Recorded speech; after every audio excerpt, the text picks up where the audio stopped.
یہ چوری نہیں۔ یحییٰ ایک 40 سالہ شادی شدہ آدمی تھا جس کی جوان بیٹی دل کی بیماری میں مبتلا تھی۔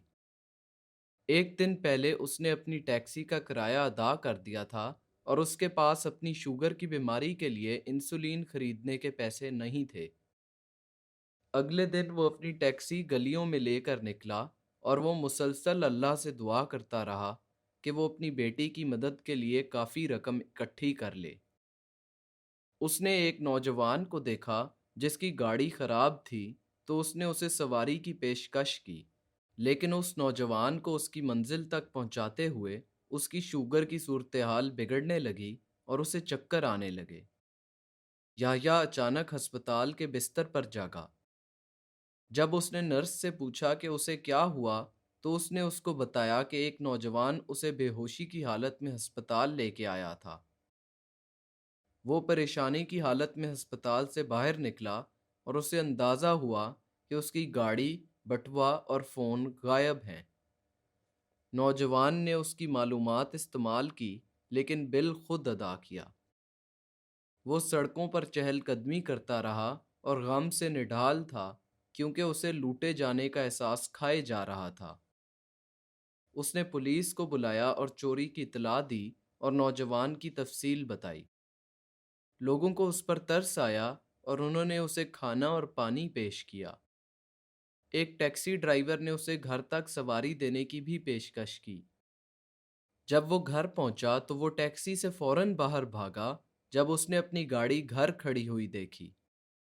جب وہ گھر کے اندر داخل ہوا تو اس نے اپنی بیٹی کو آکسیجن سلنڈر کے ساتھ بستر پر پڑے ہوئے دیکھا۔ اس کی بیوی نے اسے بتایا کہ اس کی بیٹی رات کو کافی بیمار ہو گئی تھی اور جب اس نے اپنے شوہر کو کال کی تو اس کے کسی دوست نے فون کا جواب دیا اور اس کے گھر والوں کو اس کی حالت کے بارے میں بتایا۔ وہ اس کی ٹیکسی، بٹوا اور فون گھر تک دے گیا اور اس کی بیٹی کے علاج کے لیے کافی رقم بھی دے کے گیا۔ یحییٰ کو اپنی غلطی کا احساس ہوا اور اسے بہت شرمندگی ہوئی۔ اللہ نے ایک نیک آدمی اس کی مدد کے لیے بھیجا تھا، لیکن اس نے اس پر چوری کا جھوٹا الزام لگایا اور وہ نوجوان وہاں نہ ہوتا تو اس کی بیٹی مر بھی سکتی تھی۔ اس نے اللہ سے توبہ کی اور پولیس اسٹیشن جا کر اپنی شکایت واپس لی۔ جب اس کی بیٹی صحت یاب ہوئی اور اس کی قسمت پلٹی تو اس نے اس آدمی کو ڈھونڈنے کی بہت کوشش کی لیکن وہ نہ ملا۔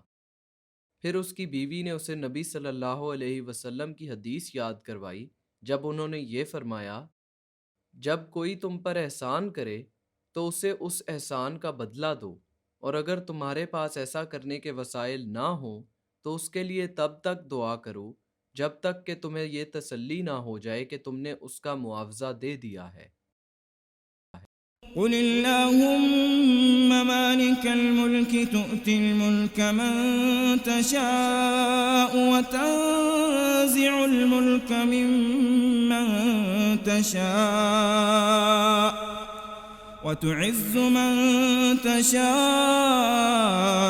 وتذل من تشاء بيدك الخير إنك على كل شيء قدير وتعز من تشاء